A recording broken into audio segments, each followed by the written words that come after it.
짧게 해주십시오. 짧게 하겠습니다. 예. 사실은 뭐 잘 아시다시피 이게 위수령 검토하는 과정에서 장관이 한민구 장관이 법무관리관실, 합참 그리고 기무사 이런 세 군데서 이게 검토한 거로 제가 보도를 알고 있습니다. 그런데 아까 말한 대로 이걸 작성을 하는 이제 조현천 기무사령관이나 소위 계엄 임무 수행관으로 역할할 수 있는 수도권 근처에 있는 이제 특전사 사령관이 알자이라고 만일 이 사람들이 말씀하신 그런 꿈을 꾸었다면 뭐하러 장관한테 이걸 보고하겠습니까? 자기들끼리 뭔가 다른 걸 하겠죠. 그래서 제가 말씀드린 것은 뭐 물론 뭐 저는 그런 꿈을 안 꿨다고 생각하는데 굳이 꿨다고 하면 제가 증거가 없으니까 반박은 안 하겠습니다만은 이게 장관한테 보고한 이 문건이 그거를 하기 위한 실행 기획이라고 연기를 시키기에는 너무나 논리적으로 안 맞다는 것이죠.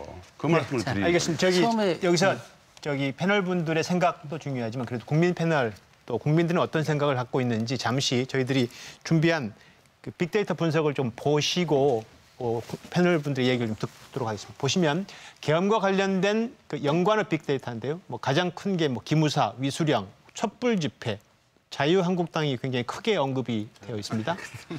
네, 그 감성 키워드 빅데이터를 보실까요? 네, 계엄과 관련된 감성 키워드인데요. 일단 부정적 감성어가 양적으로도 많고요. 뭐 충격적이다, 뭐 노골적이다, 무너지다, 무엇이 무너졌을까요? 그리고 긍정적 감성어는 정상적이다, 적절한 뭐 문건이다 이런 의미의 긍정적 감성어도 눈에 보이고 있는데 대체로 부정적 감성어들이 국민들 사이에서는 더 많이 있는 것으로 보입니다. 아무래도 계엄이라는 단어 자체가 갖는 그 위험성, 부정성이 큰 것 같습니다. 네. 지금 여기에 나와 계신 방청객 패널 분들도 지금 발언을 하시기로 했는데 어디 계실까요? 네. 그 어떤 말씀을 주실지 궁금해지는데요. 간단하게 자기소개 부탁드리겠습니다. 네, 안녕하세요. 저는 대학원생 최낙원입니다. 토론 보고 어떤 생각 갖고 계십니까?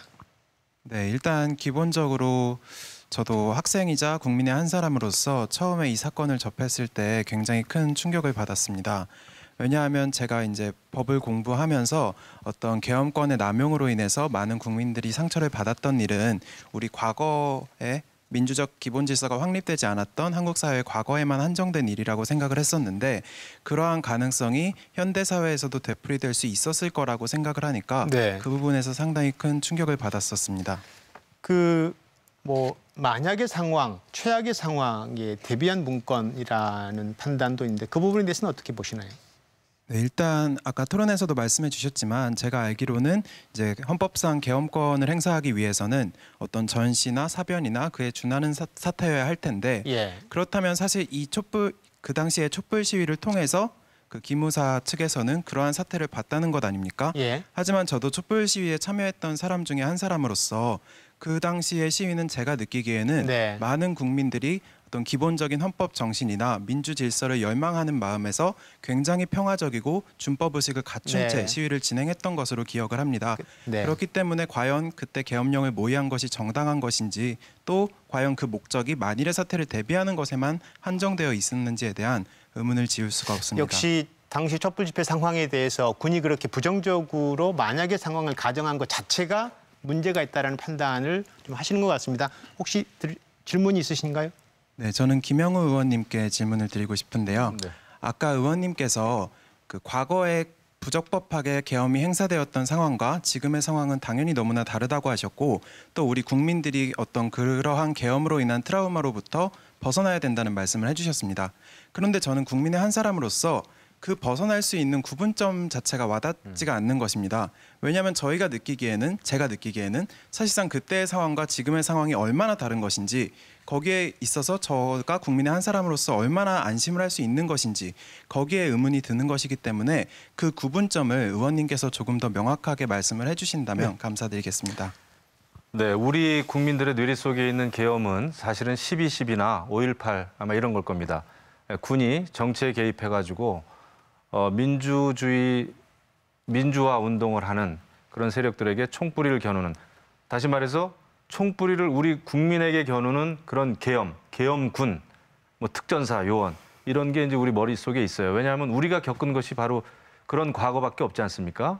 그런데 사실 계엄은 최악의 무법 상황, 무정부 상태에서 치안을 유지해 주는 겁니다. 국민들 서로 간에 유혈 사태가 일어난다든지 공공기관에 대해서 무력 진압으로 인해 가지고 그 사람이 죽는다든지 이런 것을 막기 위해서 정말 최악의 경우에 우리는 상상도 하기 싫지만 그런 경우에 네. 군이 개입하는 것이고요. 치안 유지죠. 그리고 지금은 예전하고 다르게 87년 민주화 세대 이후에는 지금은 국회가 계엄 이런 거 철저하게 감시하고 반대할 수 있는 법적 장치들이 다 있습니다. 네. 군인들이 법을 지키지 않으면 어떡하나 또 이런 그 만약의 경우를 또 생각하실지 모르겠으나 지금은 80년대하고 완전히 다릅니다. 네, 알겠습니다. 네. 또 의견 주실 분? 네.